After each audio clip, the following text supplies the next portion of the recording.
Body bags where horror lies.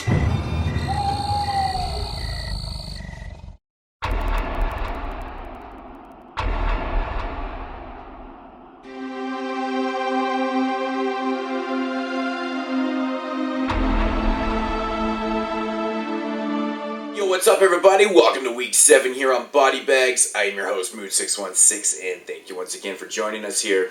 Alrighty, so week 7 is the third theme week in October, and this week's theme, of course, is Ghost Week. So if you've been checking out all the other reviews, you would know that. Yeah, ghost films, kind of a love-hate relationship with me. I find that there's a lot of ghost films out there that just are trying too hard and just essentially don't work. But, you know, there is a lot of really good ones out there, too, that I have to admit. It's not my favorite subgenre of horror, but I do enjoy a good ghost film here and there. So the film I chose today is directed by Stefan Avalos, I think is how you pronounce his name. He's the guy that directed The Last Broadcast. That's how I knew who this guy was. And the film that I'm going to review today is called The Ghost of Edendale. So the plot of this one, it revolves around two characters named Kevin and Rachel. They're a couple. They're not married, they're just boyfriend and girlfriend. They originally are from the East Coast. They make their way out to the West Coast, more specifically Hollywood. They move out to the West Coast because they're both writers. They want to get into the business.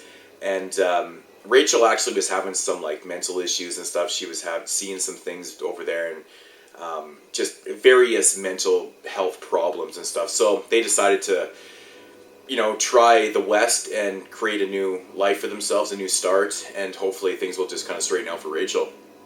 Of course, so they move into this this neighborhood called Edendale. It is located kind of on the hills of Hollywood, and you soon learn after that Edendale is actually built on the old, or the very first Hollywood studio that was there, like built in like 1915 or whatever. So that studio no longer exists, but it's got like this little, you know, kind of suburb area, if you want to call it that. But soon after moving in, Kevin and Rachel, you know, Kevin starts to write, and then they start to meet their neighbors. Well, their neighbors are very quirky. They're all in the business.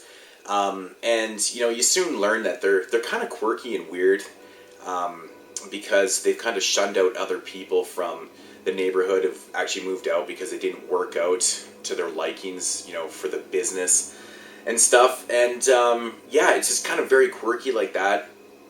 And, of course, Rachel starts to see some things. She starts seeing ghosts. She starts seeing some really weird things around the house and stuff. But she doesn't want to tell Kevin because, you know, they went out to the West to start a new life, and she's kind of freaking out, you know, that shit's kind of being the same and stuff. So she doesn't really think too much of it, you know, that maybe it has something to do with this specific house. And soon after, you know, Kevin starts getting more involved with his neighbors and stuff, and into the business and stuff, and then he eventually starts to kind of change a little bit, you know, for the worse. And yeah, I'll leave the plot right there. Now, my thoughts on this one. This is a very low budget film. It's shot digitally. I will say that, you know, Stefan Avalos, he does a really good job. Like, stylistic, it's actually pretty well done for a digitally shot movie. Good transitions in the film. My biggest problem with this movie is that it runs a little too long. It runs exactly 90 minutes, but I felt like there is a lot of scenes in this film that run a little too long. And with that said, there isn't much of a climax to this film. It kind of stays steady on this level.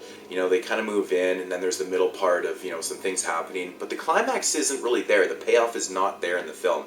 Now, the whole premise of the movie, I find, is really enjoyable, though. Like, I like the idea of them moving into this neighborhood that was built on, you know, where the original first Hollywood, you know, studio was and stuff, and they're basically being haunted by, you know, the ghosts of, you know, the original studio heads and stuff.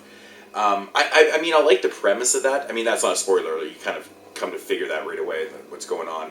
But, you know, I think the premise is really good. I think it's just executed a little poorly. Not even poorly, like it's well done, but I think that there's just too much build up to the ending that just isn't there. You know what I'm saying? And it's pretty predictable what's going to happen too. That's kind of another issue. As for the acting, it's pretty much what you're going to get in a movie like this. It's not terrible, actually.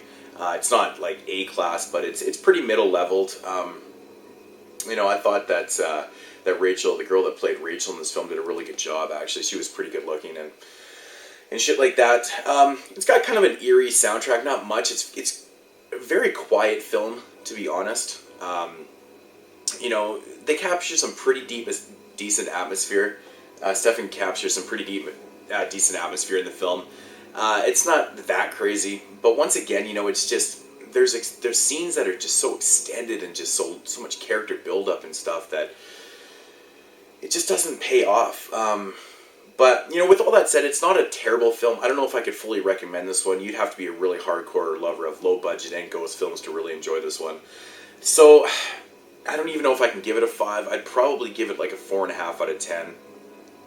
Just for the fact that I think it is shot well, it's done well, it's edited well, all that stuff, but it just falls very, very flat. It's too bad because the story is there. I think it's executed very poorly. So, but it's not the worst thing I've ever seen in the world by far. It's just it doesn't really have any replay value to it at all, and that's kind of an issue with me. So, it's too bad because it had so much potential and it was there, but what do you do? So that's The Ghost of Edendale. The movie came out in 2004, which I did not mention, so it's a little older. Yeah, so, honestly, or oddly enough, there's a lot of special features on this for being like an independent film with a, kind of, I guess this is released by Warner Brothers, but it's got a lot of special features, which is pretty cool, but I don't know, it falls a little flat for me, so what do you do? The Ghost of Edendale. Yeah, so that's going to do it for week 7. We will be back tomorrow with week 8, which is another theme week, and yeah, so stay tuned for that one. I won't give it away because I actually don't even know what anyone's really reviewing next week, so it should be an interesting week. So yeah, I look forward to that. Tune in. Moodz616 signing off for week 7 here on Body Bags. Peace out, homies.